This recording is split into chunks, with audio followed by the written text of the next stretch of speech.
Well, the agenda setting is what we're looking at next, looking at Lagos specifically. Oluyinka Oyeniji, he joins us. He's the governorship candidate for Lagos State. And of course, Kayode Omiyale, the chairman of Yaba Local Government Council Development Area. They both join me to look at how it will look like as we move in towards 2019. Gentlemen, good to have you join us on Political Stew. Let's start with you. You're the candidate, governorship candidate for the Alliance for New Nigeria. That's ANN. Tell us, you know, a lot of people would always want to talk about the two other parties. I don't want to use the word major political parties because any party can be major now, the PDP and the APC. But your party is live today. Sell your party to Lagosians. Tell them more about your party. All right. The process of establishing the Alliance for New Nigeria took over 24 months. It was 24 months of grit, of courage, and of determination, all right, for the party to have been able to secure the approval of the Independent National Electoral Commission eventually, and being issued with every paraphernalia shows that the party wasn't a joke after all, and that we're in contention today, not only for offices in the states and at the federal level, we also show to you that we know what we are doing. As of today, we have a presidential candidate and the person of Mr. Fela Durotoye, who is a household name. Is he the presidential candidate? But because there's another name as your presidential candidate. No, there's no other name. He's been issued with a certificate of return. Mr. Fela Durotoye is the presidential candidate of Alliance for New Nigeria. There's no doubt about that. So right? your party is not divided? No, it's not.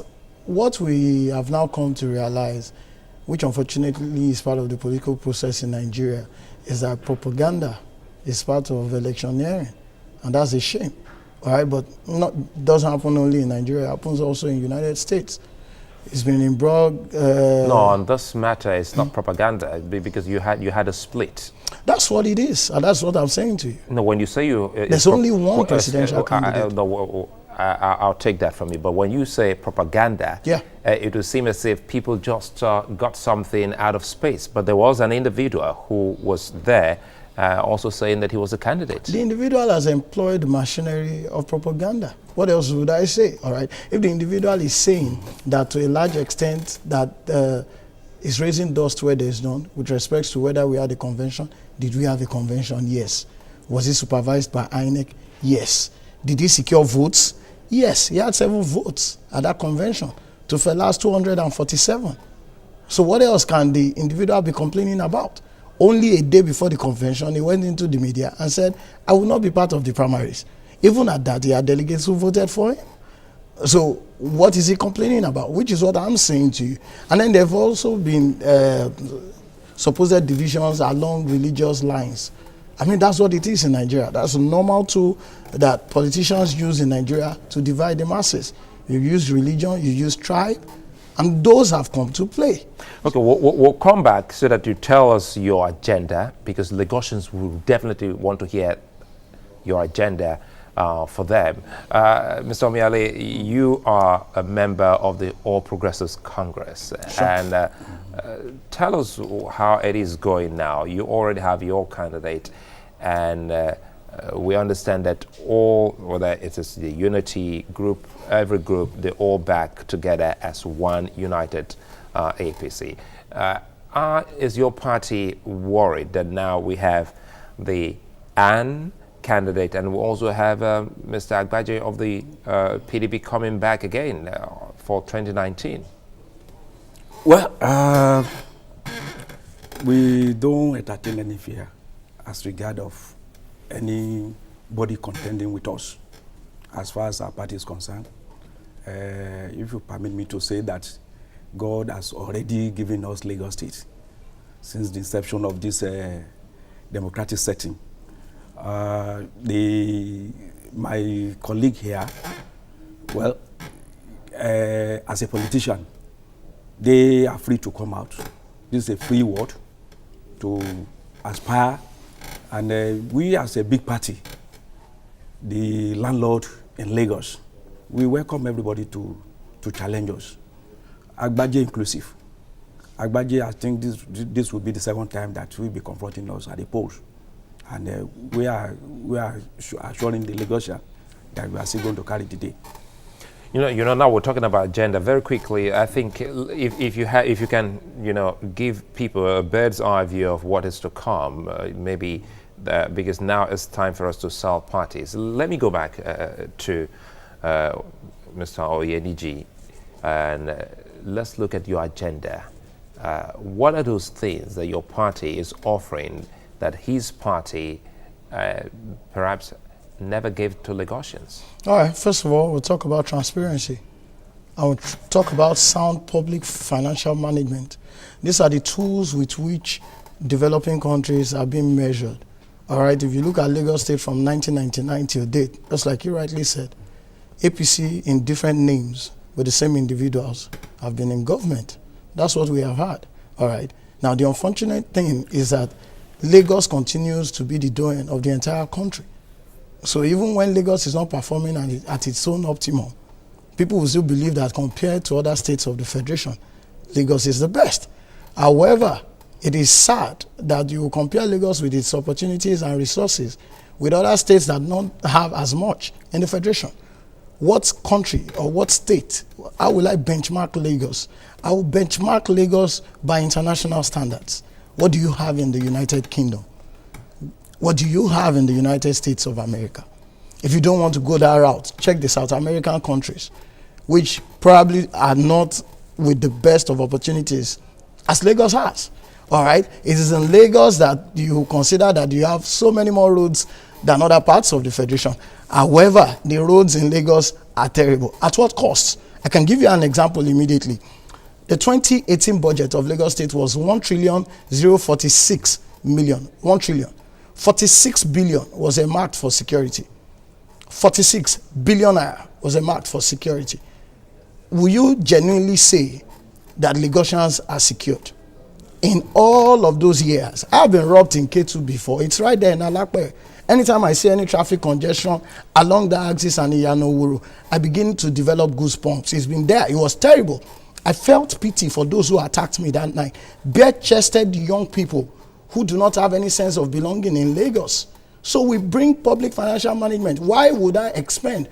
At the advent of the Ambode administration, the very first project he did was to spend over 4 billion on acquiring what he called helicopters and a few vehicles for government use. Dangote has also donated vehicles for government use with respect to security. Why would I be buying helicopters at this time or refurbishing them when I can buy drones? How much does one drone go for? Why would I be expending all that sum of money on communication equipment that are cake? And this, you think choppers are still archaic? They are definitely archaic. Because we still see choppers everywhere, even in the US. You see choppers where the drones will not get to. You don't see everyday use of choppers, sir. Go online and see what people use drones for. I don't need to go online. No, you need to find out. They use drones for irrigation, sir. They use drones for even offshore installations. And right here, we are spending so much money. We have a culture of wastefulness in this Lagos which should not continue. And that's the truth of the matter. Well, I like to let you land on that. But again, I think I don't need to go online because it's what I know. You still use choppers in so many districts and so many counties and states to fight security in the United States and a couple of other places. He's just said that, your party, has actually wasted a lot of money on security, and he's also, just like some other Lagosians, that he's been a victim. Isn't that an indictment? Because he's saying that if you put this vis-a-vis the amount that Lagos makes, you can't say Lagos is working.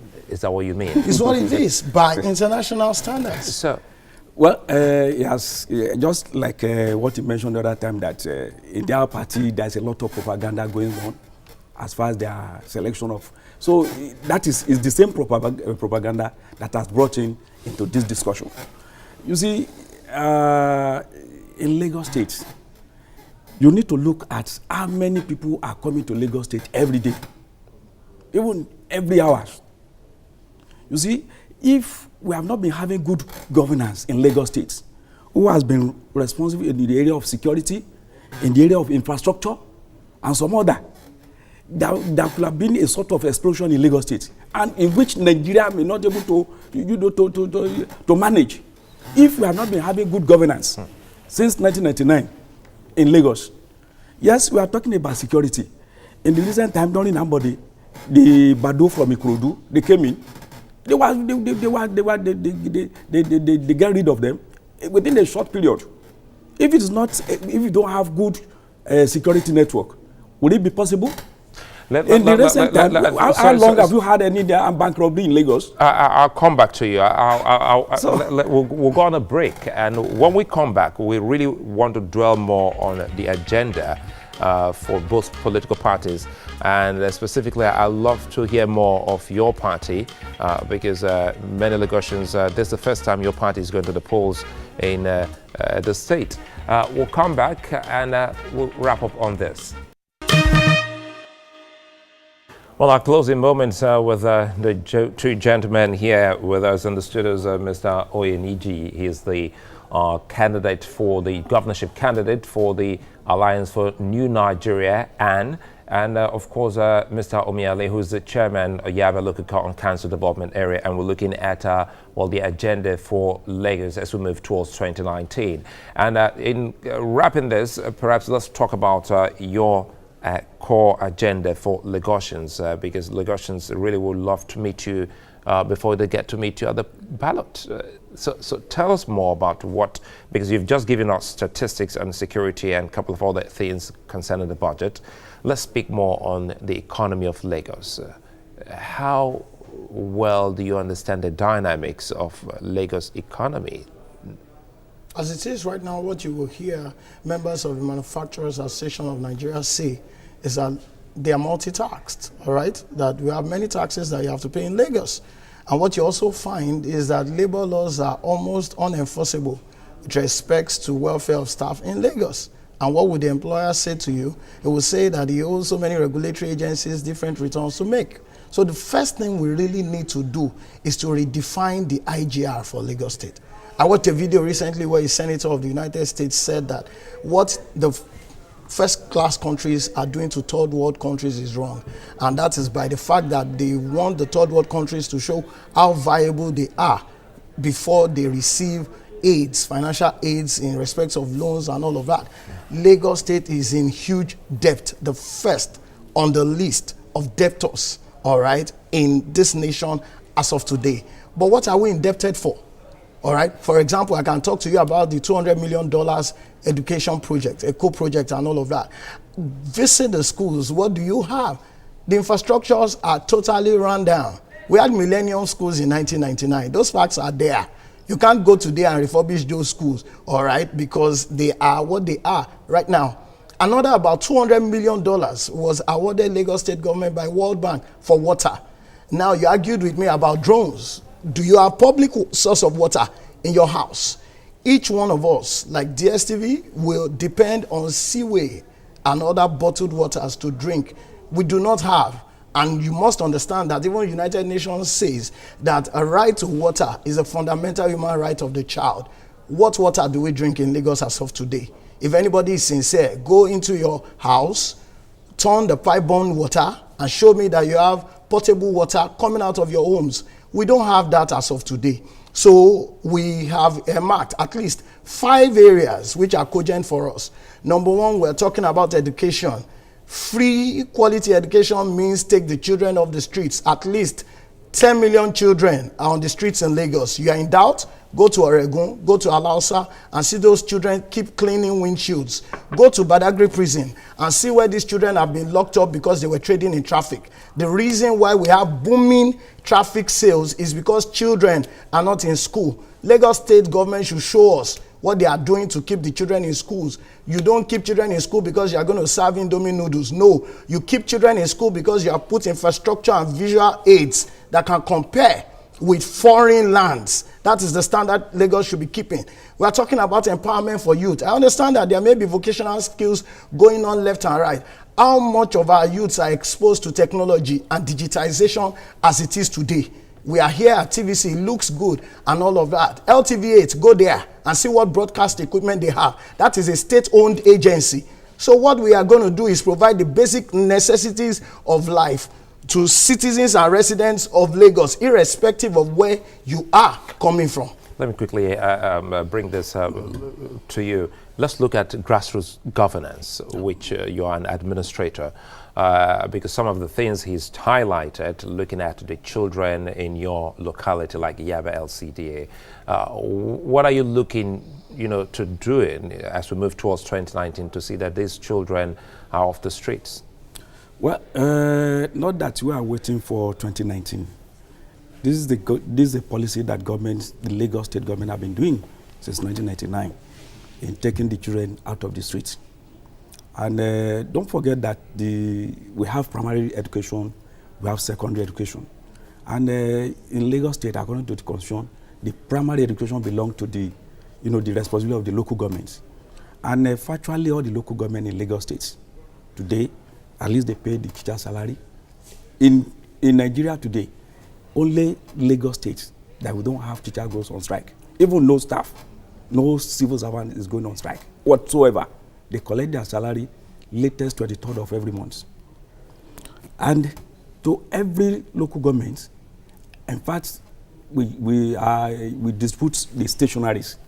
Our children are getting free stationery, and we provide all the necessary infrastructures into primary schools.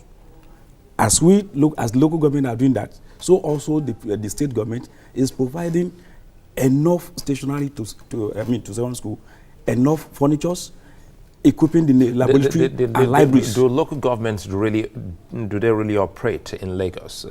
Because I ask this because I also live in Lagos, and I think not your local government. I doubt if my local government has an administrator, because administrator. Yeah, in Lagos State. Yes, because when the people cry and scream out. Was it the time the administrator are in charge of the local government, or when we have elected? When I use the word administrator, I'm talking about elected officers, okay. the chairman. So when you people meet, because we're trying to close this now, because I'm so happy that we're talking about this. When you meet, what's the discourse between the grassroots administrators, that's the local government chairman, and the state government in terms of provision of some of these amenities for the people? Because some of these things are still handed down from the state government. They bypass the local government, and the local government, because of a still party pallyship or paddy as they say it, no one will say we've been shortchanged or bypassed. Well, as far as Lagos State is concerned, we, the local government, were given free hands to operate, to handle our primary, to handle our education at our own level, to handle our health programs at our own level, to handle our markets at our own level, the environmental sanitation at our own level. What the state is doing to us is to assist us in some areas, in terms of probably the local government, they are building schools. So also the state government, they are building the schools. So it is more or less a collaboration between the local government and the state government, as far as Lagos State is concerned. Well, I know you would want to react to that, but again, I think we'll find time to have you again. We'll still have the time for the campaigns. Why do I think that is so unfair? I was really waiting to respond to that. I'm absolutely, I'm really out of time, but I'll do this again, and I'm hoping that he will come, and I'm going to have a session for all grassroots people, administrators, because what he's just said has made me honestly question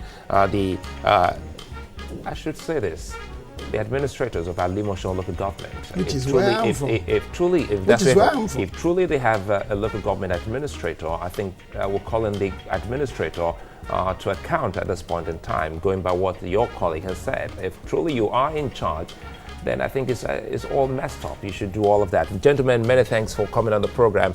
This is a program, is a holds back program. It's a program that definitely lets you say it the way it is without mudslinging. But again, we'd like to have you again more, so that you can come tell us about your plans and policies. Thank you,